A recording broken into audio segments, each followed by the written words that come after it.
would be closed. So when the guy sitting next to me ordered a cheeseburger, the waiter came and said, "This is probably going to be the last cheeseburger served in this town for 6 months."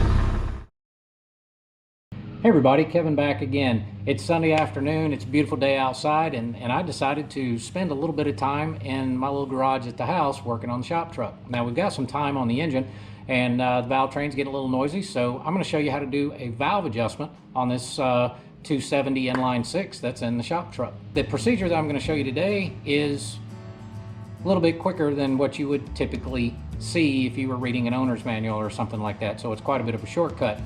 But it's important to point out, what I'm showing you today only applies to this engine with this very specific timing order.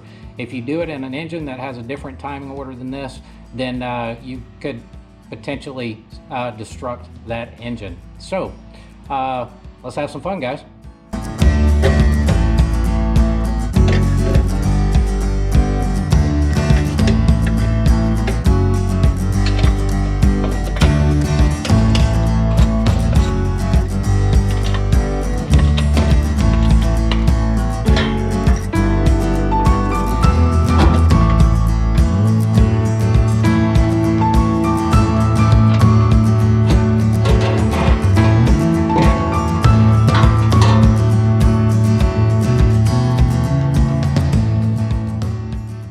It's very important that you understand the camshaft profile and your firing order, because this will not apply to all engines. So the quick and easy way to do this is we get the engine at top dead center, and for the 270 it's a weld, a small little bump in the flywheel. For the 270, that's top dead center. For your smaller GMC engines, it'll be there's a mark on the flywheel that you use as a reference. Once you get it at top dead center on the number 1 cylinder, of course this is an exhaust, intake, intake, exhaust, exhaust, intake, intake, exhaust, exhaust, intake, intake, and exhaust. To make this simple, once you get it at top dead center on the number 1 cylinder, which is the front one, you can actually adjust this exhaust, this intake, and this intake. Skip this one, adjust this one, which is an exhaust. Skip this one, adjust this intake. Skip this one, and adjust this exhaust. Then what we're going to do is turn the engine over by hand 1 complete revolution, and we'll do this in reverse, starting back here. Adjust this exhaust, intake, and intake. We'll skip this one. Adjust this exhaust, skip this one. Adjust this intake, skip this one, then adjust this exhaust, and then we're done. So your specs, I'm going to do this one at a 12 thousandths lash on the intake and a 20 thousandths lash on the exhaust. So we're going to start and do all the intakes at one time. Now you can kind of confirm what I was telling you, that you're on the heel of the cam, just by feeling the rockers. So you have a little play in this one, play in this one. That one I have the feeler gauge in it already. That one's tight, loose, tight, loose, tight, loose. Okay, then that confirms closely that you're on the heel of the cam. Either that or you're way out of adjustment. But I'll review it again. Adjust these 3, skip this one, adjust, skip, adjust, skip, adjust. We'll rotate the engine over 1 time, 1 revolution. We'll be at top dead center on number 6. Then we'll adjust these 3, skip, adjust, skip, adjust, skip, and adjust. Then we're done.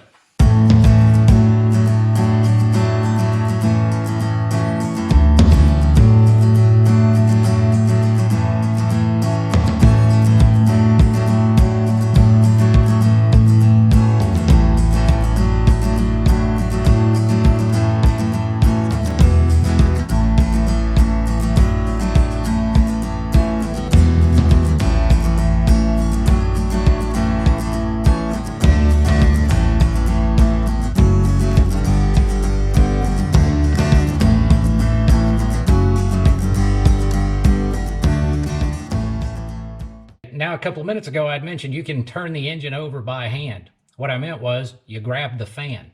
If your belt's adjusted right, it's such a low compression engine, you should be able to turn it over just by grabbing the fan and spinning it. Now, while you're doing that, you want to make sure that you have a good light down at so you can see your top dead center mark on the flywheel.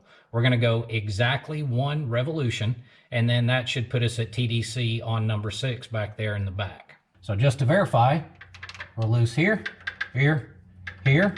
We skip this one, loose here, skip this one, loose here, skip this one, loose here.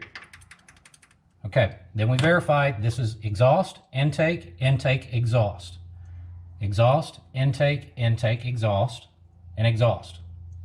All right, so again, do your 20 thousandths and then 12 thousandths on the intake respectively.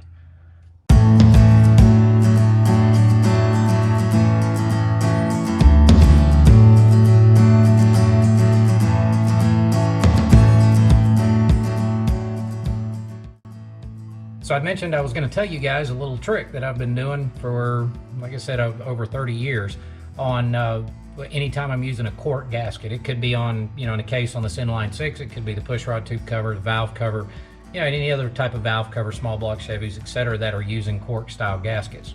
So Cork gaskets were designed to not use any sealant at all. The technology has advanced quite a bit.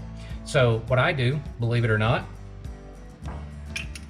spray tack.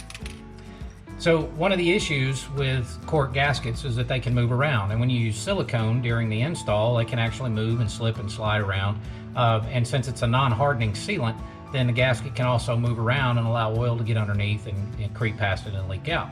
So using spray tack, you put a little bit of that on to just spray down the mating surface on the valve cover side only, and then spray a little bit around the Cork gasket as well. Let it set up for a few minutes, and then you can put that Cork gasket inside the valve cover, and it'll hold it in place and it won't move, won't go anywhere. That's great. And then that'll also allow you, if you need to make valve adjustments later, when you pull the cover off, the gasket should stay with the cover and leave you with a nice clean surface on the engine. A neat little trick. So as a sidebar, guys, been doing some thinking today, and I'm not sure how many youngsters may make it to this point of the video, but for those youngsters that are struggling with either a vocational education or with a college education, let's say maybe your grades aren't all that great, and you're struggling with that and you're not sure what to do. I find our current state to be interesting.